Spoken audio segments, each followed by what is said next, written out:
Hello there, and welcome back to the Closet Historian, into the liminal space above the slightly blue and slightly gray Table of Doom, where I do my pattern drafting. And today you can see my pattern exists of a 15 diameter half circle that I'm placing along the fold of some fusible interfacing here. Let's cut out a couple of these. I'm also going to cut out 2 circles of brocade and 2 circles of a polyester lining fabric so I can line those pieces of brocade, but in the end I'll be cutting out more of these later on. Today I'll be showing you the process of how I prototyped a half circle clutch handbag with a rose window printed on it, a Gothic stained glass rose window cut out of course, heat transfer vinyl, some metallic heat transfer vinyl today that I'll be fusing onto these scraps of brocade to make some clutch handbags that match a lot of the projects I've been making behind the scenes. But this is the easiest of all possible patterns to draft because it really is just half of a 15-inch diameter circle. You can make your handbag as big or as small as you like, but I do like a giant clutch handbag. This is even a little on the small side for me, I would say, in the end. And I did grab some of that really thick, leathery interfacing you all have been recommending to me, but I did pick that up today, so I was not able to use it for this project. But for future bag making adventures, perhaps I can give it a try. And I'll just cut these interfacing pieces down, cut off an extra ½ inch around the edges here so that it fits within the seam allowance of my brocade pieces later on. Over here on the ironing board, where a lot of today's action is going to happen, give these brocade pieces a quick press and then press my interfacing onto these, fuse the fusible onto the back of the brocade here. I recently picked up a very simple half circle shaped clutch like this, but made out of faux leather from the 1950s or 60s, and I really like the shape and I thought it would be fun to try and replicate it in fabric. That way I could use this rose window cutout design. I will have this design available, this graphic available for you if you'd like to use it on anything. Linked below on Pinterest for you. I have this gold version here, and then also I have the inverse of this. So one of them has the window glass and one of them has the window frame. Hopefully you see what I mean. So I have both of those graphics available for you, linked on Pinterest below, if you would like to print them out and put them on a t-shirt or a handbag of your own. And I will link this metallic deco foil heat transfer vinyl below as well. This is from Specialty Materials, and it's not the soft metallic, it's a more robust vinyl. Seeing as I was putting it on a handbag here, I wanted something with a little bit more structure.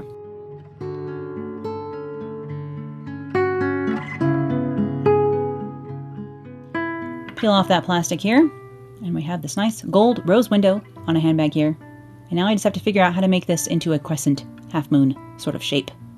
Now naturally, it would be much easier to line this and put the zipper along the straight edge of this, but I wanted to have the zipper along the outside curved edge of this. So let me go ahead and just line this piece to begin with. This is my first crack at this idea. So I'll go ahead and line this piece with a circle of polyester, black polyester lining. And I'll do the second clutch in that same way. Should have just waited, which will become evident later. And then I will go ahead and do the silver HTV rose window onto this one. Kind of just trying to center that as best I can here. Like so. We'll iron that into place. Get that second clutch ready to go. I do love a clutch handbag, as many of you know. I'm more of a handbag person than a pockets person, as we have gone over the ages here. Alright, like so. This will be the silver one. Let me continue with that. Again, I need to line this. So I'm taking these over to the machine. I'm leaving about a 3 or 4 inch gap as I sew around the circle here. That way I can, of course, turn this right side out because I have right sides together right now. Not that the lining has right and wrong side, really. It's kind of the same on either side, if we're honest. And sorry if my voice is a bit gravelly and off today. I've been talking all day because I went to a long hair appointment and my hairstylist is a friend of mine, so we were chatting the whole time and therefore my voice is probably a little bit tired and sad. Of course, I need to clip this curve, and the whole thing is a curve because it's a giant circle, so I'm going about, every inch or so. I should be going around every centimeter or so to really get a nice smooth edge on this, but clipping my curve here, clipping little triangles out of my curve, including over the spot where I left an opening. Get rid of those triangles. Turn this right side out. Of course, it's a little bit difficult with this stiffer interfacing going on. The more structured the interfacing you use, the larger a gap you're going to want to use if you're trying to bag line anything in this way. But I'll give that a nice press around the edges here. Hope everything stays in place like so. And now I have basically a beautiful placemat, honestly. These would be great placemats. You can make placemats very easily. But I need this to be a half circle clutch. So I was trying to think, how am I going to A, structure this, and B, put the zipper in? So I had some more of this plastic canvas stuff from the needlework aisle. The needle point cross-stitching-ish area is usually where they keep this stuff. It's plastic canvas. You've all corrected me on what it is called. So now I know. I'm just going to cut that, even though this piece is a little bit small. Seeing as these are just prototypes, I'm not really worrying about that. Just trying to get the general idea of how you put one of these things together. I don't watch a lot of bag making, which I should. I don't really have time right now, as I'm trying to get this silly collection together to research stuff much. So it's really just like, have an idea, try and make it work, sadly, because I don't have the hours currently at this juncture. I'm not even getting enough sleep, let alone anything else. So, you know. But now that this is all turned right side out, I am just going to top stitch around the edge to finish that. Again, leaving a little opening so I can slip in this slight circle of plastic canvas here. Hopefully get that to lay flat. I rolled it up to slip it in there. And then I will top stitch the last little bit shut. And now we really have like a giant rose window frisbee.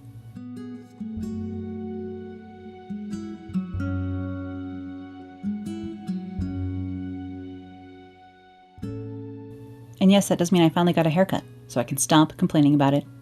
I know, it's good news. All right, so I want this to stay like this by putting in the zipper along this curved edge. And I wasn't sure exactly how best to get this zipper in along the curved edge. I was thinking I was going to have to hand sew it, and that is what I did for this first one. Off screen, I hand sewed that into place, and I like the bag itself, the resulting bag, but the zipper is not lovely on this one, and I thought of a better way to do it. Instead of lining this and finishing the edges first, I thought it would be better to actually have like a sort of finished outer taco and then have the zipper set into the soft lining and then sew the outer taco to the soft lining. Really, this is a very taco-shaped accessory, so I hope you get what I mean by that. But I'm going to use 2 circles of the lining fabric and finish that edge by sewing them together. Again, clipping all the curves, flipping this right side out so it's the same exact size as the outer decorative part of the bag. And then I will sew my zipper to this soft lining and then sew the soft lining to the circle of stiffer fabric for the outside of the clutch for this second version, the gold version, as you will see. Now I noticed the first zipper that I did by hand on the silvery clutch, that one side of the zipper wanted to like creep longer than the other. So I made some markings every 2 or 3 inches, I can't remember which it was, on my zipper with some tailor's chalk. That way I could line this up and make sure that nothing was stretching and that each side of the zipper ended up the same length on the other side. Just because when pinning to a curve like this, it's easy. A small amount of difference in where you are pinning it makes a huge difference in the length of the zipper in the end, just because of geometry. So I wanted to make sure I was evenly spacing this around the edge here. I have unzipped the zipper. I pinned the first side, unzipped it, pinned each side along, and then I'm switching to my zipper foot over here on the machine so I can stitch that into place much faster than having to hand set the zipper in, of course. I have switched over to my zipper foot so I can position the needle and the stitching exactly where I want this. I have the zipper pinned about a 1/2 inch in, as you can see, from the edge of my circle in general. And I will just stitch that down. Of course, the zipper tape does not want to curve along this edge. I've seen actually people put clips into the zipper tape, which I feel like would work quite well. But again, we're just prototyping here. I'm trying to figure out how to make these more 3D, strange little shaped things, aka handbags. So I'm just kind of working my brain around the idea as opposed to doing anything that I would consider like my final finished practice for making something like this. Just trying to figure it out, fly by the seat of my flannel pajamas, as it were. Alright, so now I can go ahead and close this zipper up, close my soft taco, and then I can finish up my hard taco shell that goes on the outside edge of that. Again, I did line this one as well. Of course, I will show you in the third version. I decided, of course, I could skip this lining of the outside taco, so you'll see that eventually. But for this gold version, I did already have this sewn to a lining, so might as well finish it the same way I did the first, and then I will go ahead and sew on our soft taco. Unzip that so that it's flat again, and then I can go ahead and top stitch these two together, lining up the edges, line up my soft taco with my hard taco. Why is this the best metaphor for this? I'm getting hungry, honestly. It's dinner time, so maybe that's why I keep talking about tacos.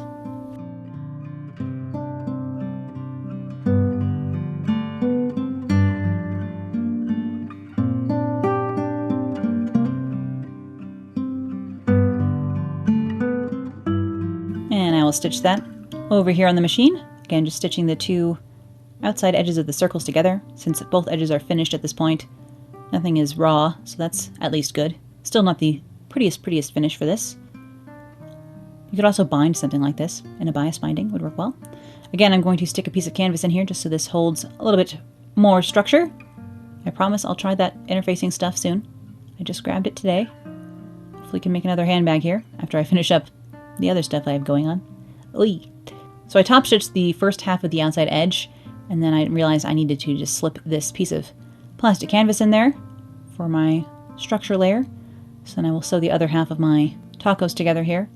I guess it's flat right now, so that makes it a bit of a quesadilla. A fabric quesadilla with a plastic canvas filling. Yummy. Finished sewing that up, and then I just had a couple of hand stitches to finish sewing the zipper down because I missed a few spots. I'm going too fast for my own good here. No surprise there. And of course, putting in another lining on top of this would be like best practice, but we're still mocking things up, so it's a wearable mock-up, as it were. But this is what this looks like in the end. Fun little half circle clutch. I decided to throw a tassel on here because why the heck not? I love a tassel as a zipper pull in general. So I'll slip that through the hole at the end of my zipper here. This is just a regular dress zipper, by the way. You could use something a little bit hardier if you were going to be making a bag that was going to get a lot of use. But each individual clutch in my wardrobe only gets used maybe, 3 or 6 times a year, if that. Because I do have quite a few clutches, I collect them. And now, unfortunately, I've begun to make them, which is just dangerous. Trim a few extra threads here, and the gold prototype is finished. A little bit better than the first silver one. And now I will try one more time, see if I can arrive at something I like even more. And this is the Easy Weed Electric heat transfer vinyl. It's got a pearlescent, almost like car paint sort of finish in a bright red metallic today that I'll be using on this third clutch. Because why have one rose window clutch when you can have 3? That's right. And of course, doing one of these things in like beadwork or applique or sequins would be very fun. I just don't, sadly, I don't have a month to sit and bead one of these right now. Maybe sometime in the future. That could be the final version. If these are the prototypes, maybe I will go ahead and hand embroider and sequin and bead the last one. But as you can see, instead of lining the outside, my hard taco this time, I interfaced it and then just folded my seam allowance that 1/2 inch in along the inside. And instead of lining this, I will just be lining it with the soft taco later alone. So we're skipping one circle of polyester lining in this final version. And I've never used this vinyl before, so I was trying to see how much I needed to iron to get this to stick it on. Always easier to use an actual heat press than an iron, but as you can see, I'm making do. And like so, again, I made my soft taco out of 2 layers of, or bag lining, whatever. It's less fun. It's more fun if you don't see what I'm doing and you just hear me talking about tacos this whole video. Well, again, I'm sorry if you're hungry as well, because clearly I am. And again, I will split my zipper around the edges of this, and each side gets sewn with the zipper teeth towards the outside edge. Just stitch that down so that this can be zipped closed into a half circle as opposed to a full circle.